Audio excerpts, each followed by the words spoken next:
At 86, Tom Brokaw finally reveals the truth about Savannah Guthrie, and what he revealed about her mother will shock you.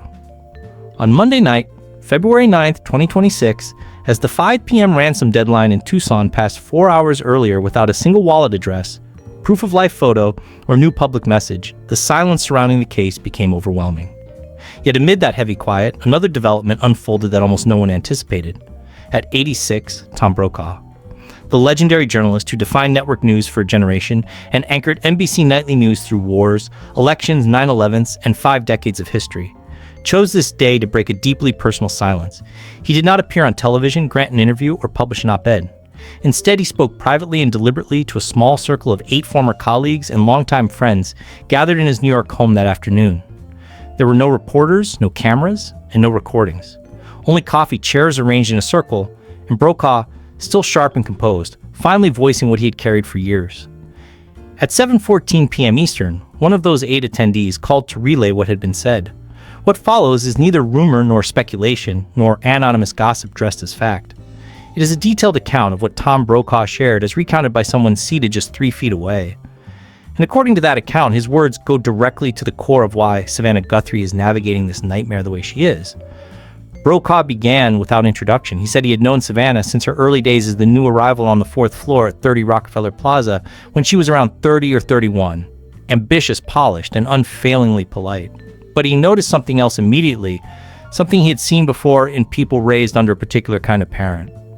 After a pause, he explained that Savannah carried her mother with her like a second heartbeat. Not sentimentally, not in a routine weekly phone call sense, but as though her mother were still in the control booth overseeing every move. He suggested that few people truly understand how absolute that influence has always been. Leaning forward, Brokaw reportedly spoke as though delivering a story long rehearsed in his mind. He said that Nancy Guthrie did not raise 3 children after her husband's death by being gentle. She did it by being unbreakable.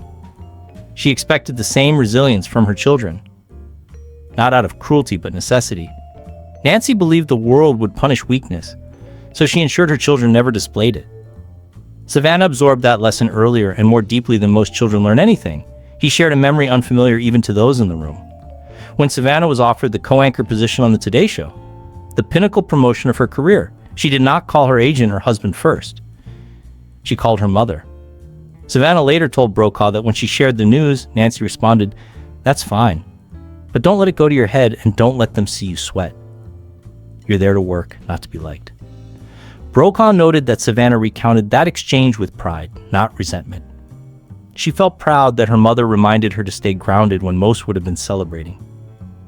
That, he explained, is the emotional economy they have lived within since Savannah's childhood. Approval granted for discipline rather than emotion. Love demonstrated through performance rather than need. He then urged those present to observe Savannah's public appearances during the crisis. "Watch how she addresses the camera," he said. "Notice the structure. Gratitude to the public, a description of her mother's character, acknowledgement of ransom reports, and only then a direct plea." That approach is not instinctive. It is trained. It reflects Nancy's choreography. Savannah is following the script she was taught. Never show panic. Never reveal desperation. Never lose control. Control, Brokaw emphasized, has always been the only currency that earned her mother's respect. When someone asked whether Nancy would disapprove if Savannah broke down on camera, Brokaw responded immediately that he believed Nancy would be appalled. Not from lack of love, but because she spent 46 years teaching Savannah that surrendering to emotion equates to defeat. Nancy never lost. Not after her husband died, not while raising 3 children alone, not in the face of hardship. She did not cry publicly or beg. She solved problems and expected her children to do the same. He added that in all the years he had known Savannah, he had seen her cry only twice. Once while discussing her father-in-law's death, and once when speaking about her own daughters facing difficulty. Both times she quickly composed herself, wiped away tears, smiled, and redirected the conversation. That, he said, was not pure strength, but conditioning. And now, that conditioning is what keeps her standing, and may eventually be what breaks her. Turning to her February 7th video plea, Brokaw admitted that when she said, "We will pay," he felt a twist in his stomach. The words themselves were necessary, but the delivery struck him. She spoke as though presenting terms in a negotiation. Steady, dignified, unwavering. That is not how most daughters would sound When offering millions to save their mother's life, he observed, "It sounded more like a soldier reporting to command." And Savannah, he said, is still reporting to command, even if command is missing, endangered, or without medication. The internal chain of command remains intact, and she continues to follow it. When asked whether she could maintain that composure if the ordeal stretched on for weeks or months, Brokaw admitted he did not know. He said she is already exhausted, that the dimming light in her eyes is visible in the videos. Yet she refuses to let it extinguish, because allowing it to fade would mean admitting she cannot fix this. And to admit she cannot fix it would feel like failing her mother. The one verdict she has spent her life trying to avoid. He recounted another moment from a decade earlier when Savannah confided that she was going through a difficult personal period. She told him she had called her mother and admitted she was struggling. Nancy's response had been, "You've handled worse. Handle this." Savannah shared that story with a small, tired smile before proceeding to go on air and interview a grieving parent as if nothing had happened.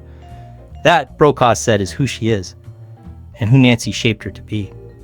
Now she is attempting to negotiate with a kidnapper, endure national scrutiny, comfort her own children, and keep breathing, all while believing that imperfect handling might cost her the love that matters most. Brokaw concluded that Savannah Guthrie is more than a co-anchor, more than a mother of two, and more than the daughter of a missing 84-year-old woman. She is the embodiment of a philosophy that equated love with invincibility. And now she is striving to remain invincible for the person who taught her that love must be earned. He asked those present not to attach his name to social media posts yet. Let the investigation continue, he urged. But when it ends, someone must tell the full human story. Not just the crime narrative, but the story of a daughter who has spent decades proving her worth to the woman who raised her. He closed with a hope that if Nancy returns home, she might finally tell her daughter she never needed to prove anything. That was the essence of what Tom Brokaw shared. No spectacle, no headlines, just an elderly journalist articulating what he has observed for years. Savannah is not only fighting to save her mother's life, she is fighting to preserve the only version of love she has known, and that battle is consuming her. As the search and investigation continue, viewers are urged to look again at her videos.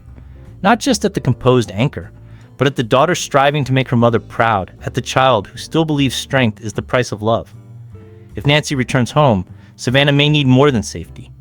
She may need permission to set down the armor she has worn since childhood. Brokaw voiced this truth so others could see it, and perhaps help carry it forward. He did not end the gathering abruptly.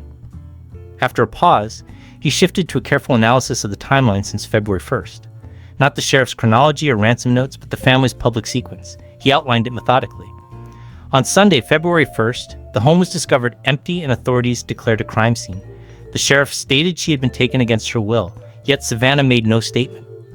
On Monday, as the FBI joined and national attention surged, she remained silent. On Tuesday, ransom notes surfaced in media outlets and Bitcoin demands circulated, still with no public comment from Savannah or her siblings. It was not until late Wednesday evening that her first video appeared. Late enough to be rehearsed, polished, and vetted after 3 days of silence.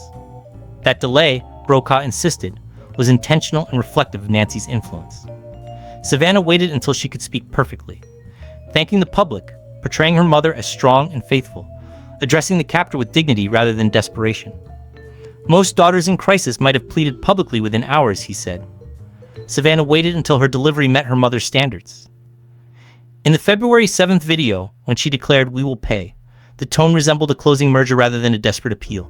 She spoke like a lawyer presenting final terms, like a commander issuing an order. To the captor and to herself. The directive was clear. Remain in control, do not break, do not show weakness. When someone finally asked whether Savannah fears that losing composure would disappoint Nancy, Brokaw answered without hesitation. He believes she is deeply afraid of exactly that.